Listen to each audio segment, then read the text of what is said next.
Hello, everyone. I'm Degan, creator and producer of the Leaders, Innovators, and Big Ideas podcast, supported by Rainforest Alberta. This podcast showcases the people who are working to improve Alberta's innovation ecosystem.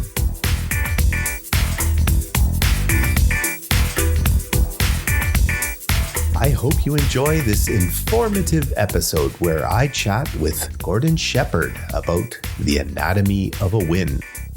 Let's get started. Hey, everybody. Welcome to the Libby Podcast. If it's your first time here, welcome. If you've been here before, we appreciate your loyalty and your coming back. Today, I have a pretty fun episode to discuss with Mr. Gordon Sheppard. Mr. Gordon Sheppard, hello and welcome. It's great to be here. Thanks for having me on the show. My pleasure. So I thought we would start out like I usually do to get to know our guests a little bit, because I'm sure lots of people in this world know who you are, but not everybody. So let's start by you telling us a little bit about who you are and how you got where you are today, the shorter version of that. And then maybe we can go from there into some of the cool stuff that you do, like your Executive Wins podcast, and talk about some of the consulting that you do. Yeah, sounds really good. The short answer for me at the front end is to say I help executives get more wins in business. And that sort of eloquent statement has taken me 13 years in the making since I've been on the business consulting side. It was a too convoluted answer before. So it's really nice to have that moment where the brand is in place. It's Executive Wins, executivewins.com. But when I say it sincerely, because it represents kind of the pinnacle of I'm going to say again, that 13 years of work as a consultant. I did MBA in my early 40s to transition out of the television business. So I used to be in marketing communications back when television was fun, and then it wasn't as fun when the revenue left television business. And I had to do an MBA to transition out of there. And the natural thing for me in my early 40s, I couldn't believe I was writing midterms again. There I was back in the MBA, but the natural thing would have been to come out of that MBA with my background and go into sort of marketing leadership, communication leadership somewhere. But one of the fellas who was teaching was a well-to-do consultant, and he drew the org strategy piece up on the board. And it was a lightning bolt moment for me. I remember when he put it up there and going through those courses, and then sort of the combined things that come together through whatever my 19 courses in the MBA that I did, gave me kind of a critical thinking package to move out on my own in the consulting world. And I've been independent ever since. Certainly worked in a variety of settings for big companies, small companies, nonprofits. Been in a lot of rooms, conflict management, strategic planning, coaching, depending on what it is, some training in there too, depending on what the situation is. So a whole variety of work that's led up to when I say I help executives get more wins, it's because I've developed sort of maybe a 5-pillar approach that underpins the foundation for all the work that I do. And my favorite example, if I had to give an example of, highlight from this consulting time, was when I worked for 500 hours with one small business in the drilling industry, and took them from just swearing at each other in the hallways and all those things maybe that you get offside with, and being able to change the culture, transfer all my knowledge over to them in what I now call the executive planning system. And then they had that approach, that ability. And so getting in there, and then over about a 2-year period is how those 500 hours kind of played out.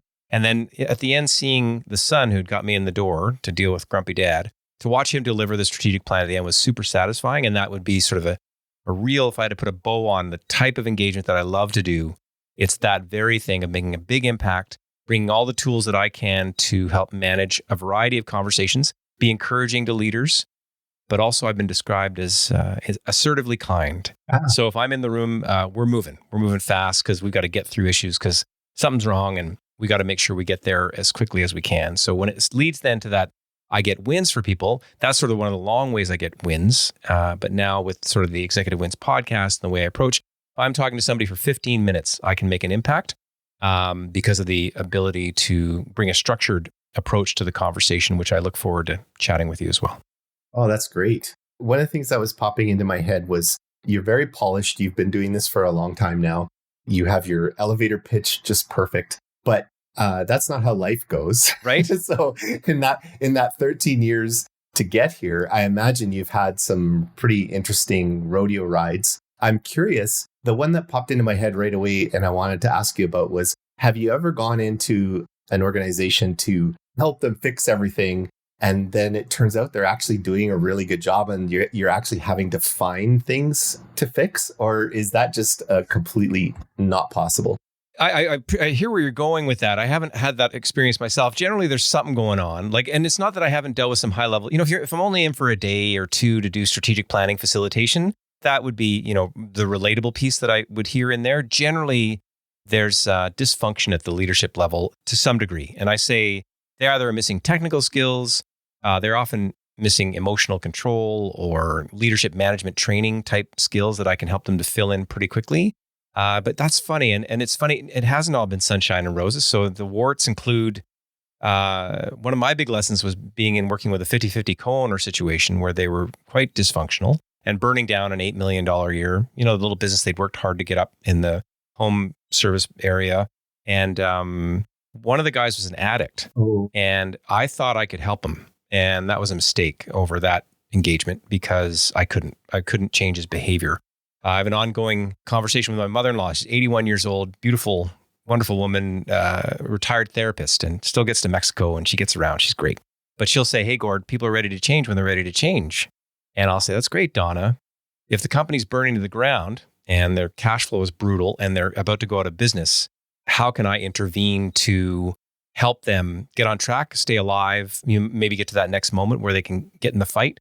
Because I've been in some of those situations as well, but I haven't won them all. That's an honest thing. Like if I thought I was the savior part, and so now what was nice is letting go of that savior thing and then looking for, over those 13 years, like that's early days. And then you get into these moments, you're like, okay, well, if we have alignment and I can help you and you have a bit of humility, we can get going. And if not, maybe I'm not the right fit. So no, the polish is there, certainly in the delivery. It hasn't been all super easy, that's for sure. Right. So I guess the natural next question is, you don't have to name the company, obviously, but what was the biggest disaster situation where you went in there and you just kind of went, how do I get out of here? Yeah. Like some of the toughest ones I've found are family owned situations. So I've been in mother-son scenario, brother. No one looked at the unanimous shareholder agreement. They've really had a handshake deal the whole way. Then there's money involved. And I've seen it where their 12-year-old selves are playing out. So you think you're having a business conversation about, I don't know, strategy or cash flow projections or whatever.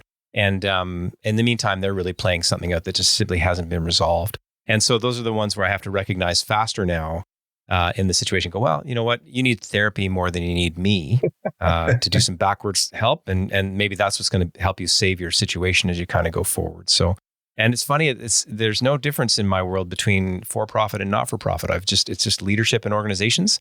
And so I've seen it in all different settings. If you could come up with rough percentages of the amount of companies that are plugging along, but they're bringing you in to help them with something like strategic planning or whatever, and then the amount of companies that are really, really struggling and you need to save them, is there a percentage split there anywhere?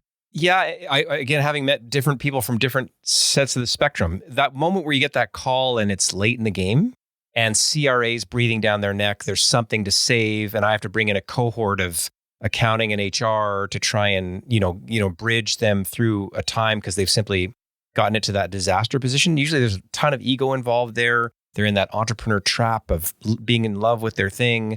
And then maybe they don't have, again, the awareness to get those skill sets. So percentage wise, I would say, I don't know if it's half and half kind of thing, or, it's somewhere in there. But usually if I'm getting brought in, there's severe issues, I guess is generally it.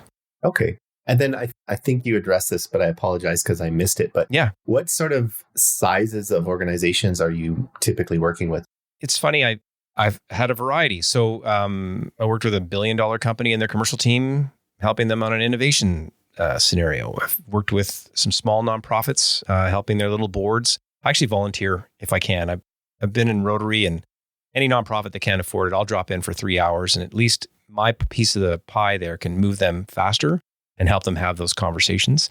But the nonprofits and companies I generally deal with that, for the majority of engagements are probably somewhere between, I'm going to say 2 million in the nonprofit side, and the private side, you get into the 8-10 million and up, and then do a really good job in that 10 to 100 million, because the sophistication levels have to go up in those zones. So again, as they're scaling, their needs are sort of you can go by dollars often for what their needs are.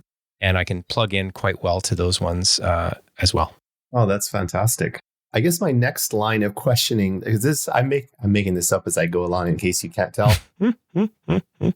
I'm wondering if with the work that you do, is there sort of like maybe 3 things that you are just an instant win for you where you walk into a place and you're like, okay, do these 3 things. Like maybe at your first consultation, you're like, get started on these 3 things and then we'll talk a little bit later. Is there something like that?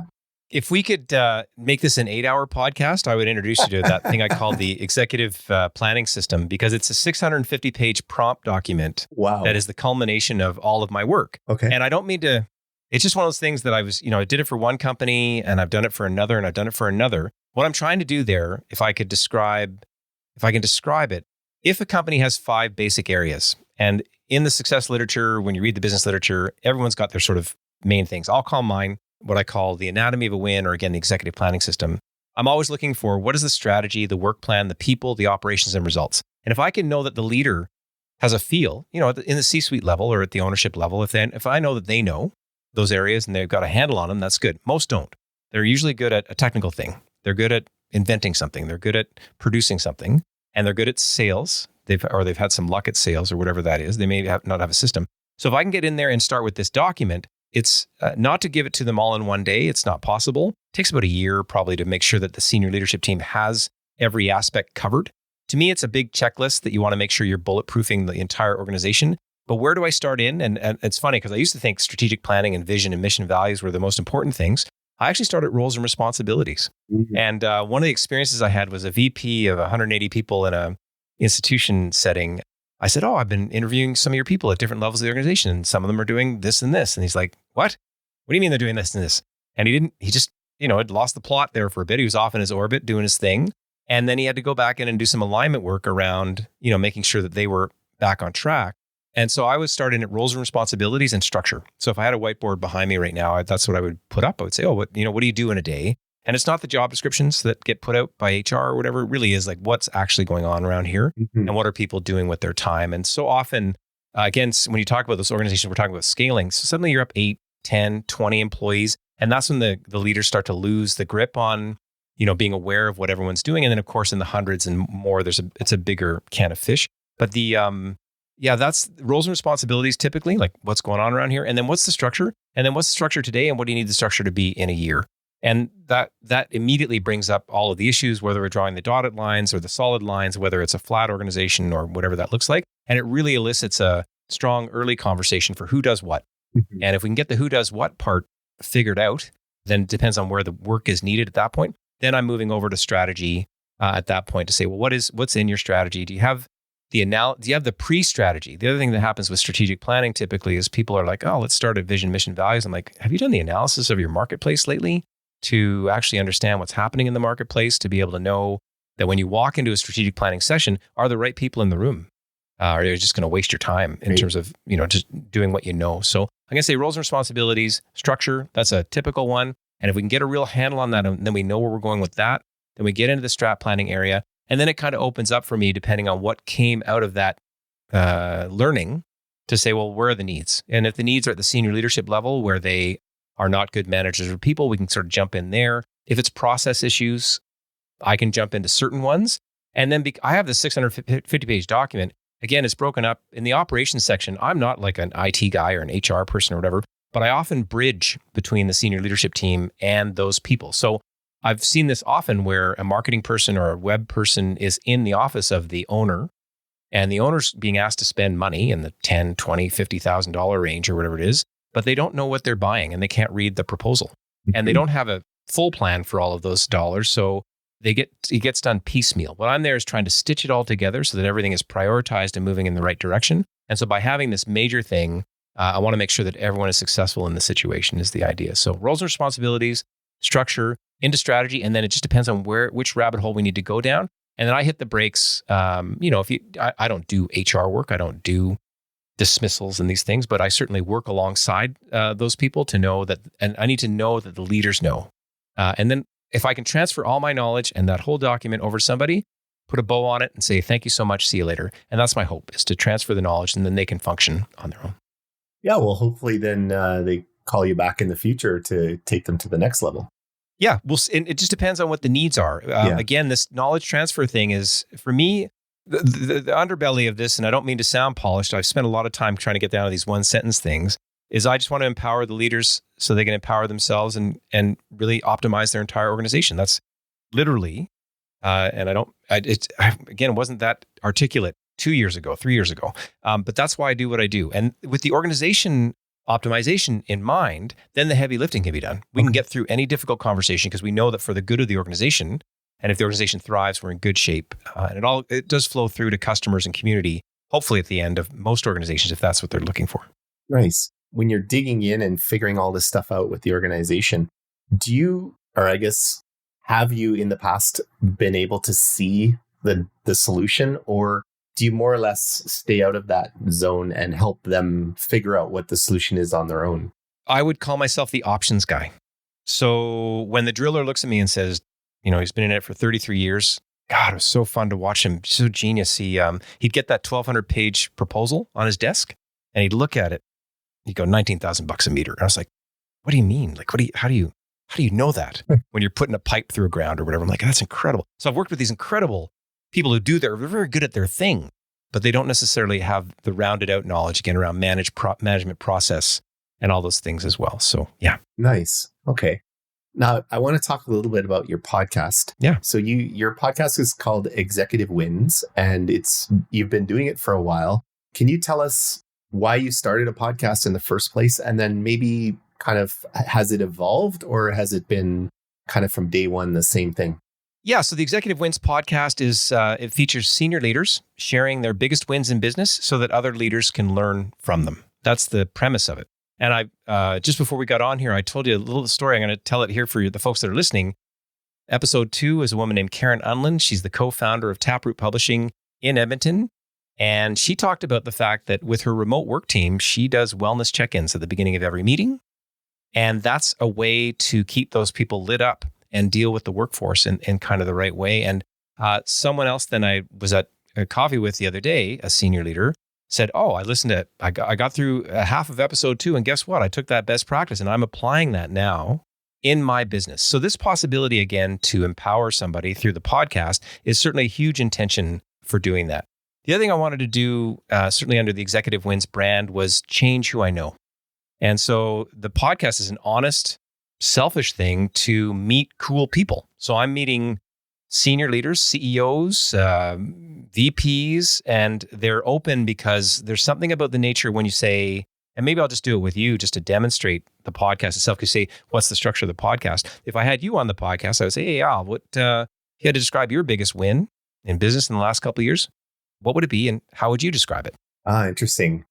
Well, the one that pops into my head was, it probably was a bit more than a couple of years ago, but I was brought in to fulfill the role as president of this organization that was really in the middle of trying to scale and figure their stuff out. And the previous president ended up being let go. And I wasn't there for a very long time, but it was clear to me that a couple of the things they were doing was they had some wrong people in the wrong seats in their organization. And they had been there since day one. And I don't believe they were family friends, but it was kind of like that. It was kind of like they were old family friends or something. They'd just been there forever. And I sat the owner of the company down and I said, okay, you're going to have to let her go. And you know that, right? And he's like, I suspected that, but it's just, she's been here forever. She's really takes care of all this stuff and blah, blah, blah. And I said, okay, well, let's talk about how we're gonna do this because it has to happen. And when he finally did execute that, it was like he got the thing you would kind of expect him to get, which is everybody in the company was like, oh, it's about time. This person was pretty toxic and causing a lot of trouble, and people really didn't like working with her. And it was like the catalyst that really started to make them grow and find their way, because boy, if you can let someone like that go, you can let the people go that need to be let go. And thankfully there really wasn't a lot of that. There was more or less, how do we get more people in and get the good people in from that point forward? So yeah, there you go. Congratulations. Well, that must have felt great. Oh yeah, absolutely. Yeah. Yeah. Especially when I wasn't there for a long time. I didn't have an extensive amount of opportunities to make changes and, do things. But they're really successful today. They have been bought by another big conglomerate, and they're probably hundreds of millions of dollars by now. So yeah, it was cool to be a piece of that. One little claim. I love it. And I get lucky because honestly, I've had now over 100 of these conversations. They're either 15 minutes long, a half an hour long. I do it when I network with people. It's a great way to meet people. Mm-hmm. Like, tell me about your biggest win. Yeah. And in the podcast, I'm just doing this demo, and I won't flip it and start to be interviewing you on your podcast. But what I mean to say is I'd introduce now what I call the anatomy of a win. And you remember I was talking about this executive planning system thing. Yeah. I'll call it the anatomy of a win for this conversation. What is the strategy, work plan, people, operations, and results behind what you're doing? And we'll rip through this just to expedite it. But what was the strategy behind letting that person go? Like, you got there, you recognized this. What was the strategy? Well, I think the problem was the person was difficult to deal with. A lot of people didn't like her. In fact, she was actually doing accounts payable and accounts receivable, which, as most of us know, is a very bad idea. And she would boss everybody around when she didn't actually have that position in the company to boss people around. And so I could see that there was this looked good over here, this looked good over here. The senior leadership was good. And then there was this black hole in the middle. And in my opinion, there was no fixing that because they had been there for a long time and they weren't listening to anybody. So that was kind of the thought there. Yeah. And so you knew you could change the culture for the better and in fact contribute that moment in time towards what you mentioned into their now success rate. You were a moment in time in helping to turn that to a certain degree and getting that toxic element out. If we have a strategy, we need a work plan. So if there's a moment where you think the thought, like whatever, there's a month and a day, and you're like, well, she's got to go. And then there's like a day when you talk to whatever you said, you talked to the owner that was in there. Any highlights from sort of the timeline or I'm going to say work plan in this case, but the what, who, and the when? Any highlights? Because there's the day you do the deed as well, like that happens. And any highlights? In the situation that I was in, as I was sort of consulting more than anything else, I wasn't, it was more of a convincing that it had to happen. And he didn't fight me on it, to be honest. It wasn't like it was a real big fight to get it to happen. But I think being able to make him realize that that's the starting point from getting from where he was to where he wanted to go. I think that's the value that I added there. That's remarkable. How lucky. And again, those would have been long conversations, a lot to go through, and the trust you would have earned very quickly, especially coming in that interim role where you were mentioning. That's remarkable. If we have a strategy, we have a work plan, there's people. So again, if I was here in my half-day workshop, we'd go nuts on the board right now. We get all the stakeholders out. We would sort of find them all. But the key people I can hear are you and the owner and this person, without mentioning names necessarily. And we could describe, the one piece that's in there is we can describe all the roles and things, but I love asking about the attitude. So were you scared to bring this forward? Were you excited? Was the owner trepidated? What was the attitude, you'd say, between you folks, for example? It's actually funny you asked that because there was a small bit of imposter syndrome happening at the time. And I was basically like, I need to just sound like I know what I'm talking about and make sure that he understands that I really, truly believe this is what's going to happen. And I think I went into his office expecting him to fight me on it. And so not getting that was very relieving to me and helped out with the imposter syndrome a little bit. But no, I was concerned that I was going to be up for a fight, but I was confident that it was the right thing to do. So I never once questioned that it was the right thing to do. My concern was just how it was going to be taken. And hope that answers your question. Oh, it really does. And what's lucky is, again, you can hear what I'm looking for here is we don't often I'm looking for someone to be able to reverse engineer a win so they can learn from it and go forward the next time. So nice. The next time you're a president and you're hesitating and you're thinking, oh, I'm having imposter syndrome again. We've examined this and you've got, again, the tools or the awareness to go and do that. And that attitude piece often doesn't, people go on about roles and technical abilities, but that attitude piece is really, I think, also important. I said strategy, work plan, people, operationally, there are some, and again, I'm going to rip through this so that I don't take up more time. But operationally, there's some rules and regulations. There's human rights. There's the privacy issues. There's legal, whatever those things that you need to do to properly do a termination that we have to get going forward. And we could point out those highlights. And I don't mean to dwell on that step too much. The final step, the fifth step, is the results. There are qualitative and quantitative results in any win. How would you measure the results? And we already heard some of them, but what are sort of the one or two qualitative, quantitative that you would say about that? Well, I think the fact that this person that was let go was making a lot of money, like way more than that position should have probably been making. Because one of the things that you get from companies is you get sort of a natural attrition where people come and go, and you don't need to hire back somebody who's as expensive as the person that just left, unless it's like a critical engineering role or something like that. But usually with bookkeeping and accounting and HR and those sorts of things, you just need somebody who can do the job. So sometimes when somebody is gone, you can reset the pay on that person by a bit. So I knew that right away that they were going to have a less expensive person.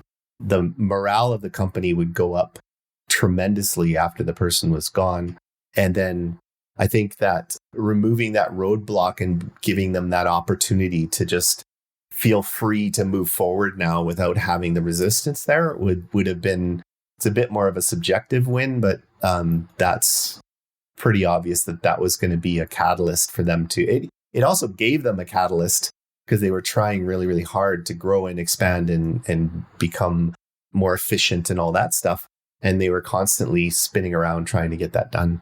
So congratulations. I get lucky because, I meet people in this unique way. I have memorable wins from everybody that I meet. Right. Because they go and they're like, yeah, well, let me tell you about this thing. And that's what I do on the podcast. So again, back to your, they're probably about anywhere between 25 and 40 minutes. And you would hear Alvin Pike on episode 6, who the biggest loan he ever got was a mortgage on his house, and then he raised $25 million to buy a screw pile business and got it from 10 to 50 million in 3 years. Or Trevor Click runs Plante Technologies out of Sturgeon County, certainly deep in the ecosystem in terms of exporting massive, crazy technology to the world. I'm going to say it badly, but he pulls cool things out of plants and makes products, and they get applied industrially. So that's not my side of the game. Kelly Mottet was on, I think, episode 4. If you were traumatically bleeding in a battlefield right now, she'd have what looks like an EpiPen and jab it into your thing, and it would stop your traumatic bleeding. Oh, wow. She's gotten through the BARDA step in the States where you're on your way to FDA approval. So she's actually in that one where they make a big investment, a $750 million US investment into the BARDA step. And then if they can get through that and they've gotten good indicators, they've got people on the other end, where they're ready to go. So again, these are very rich episodes that I get to do. It's based on this structure that I bring to my work in long form, but in the short form, it works quite well. And it helps people to, in the structured conversation, really think through all the different elements. And the nice part now is we've got a little case study built in in minutes for somebody to reflect on, and then they can take that and use it going forward. Fascinating. Well, it was an absolute pleasure having you here.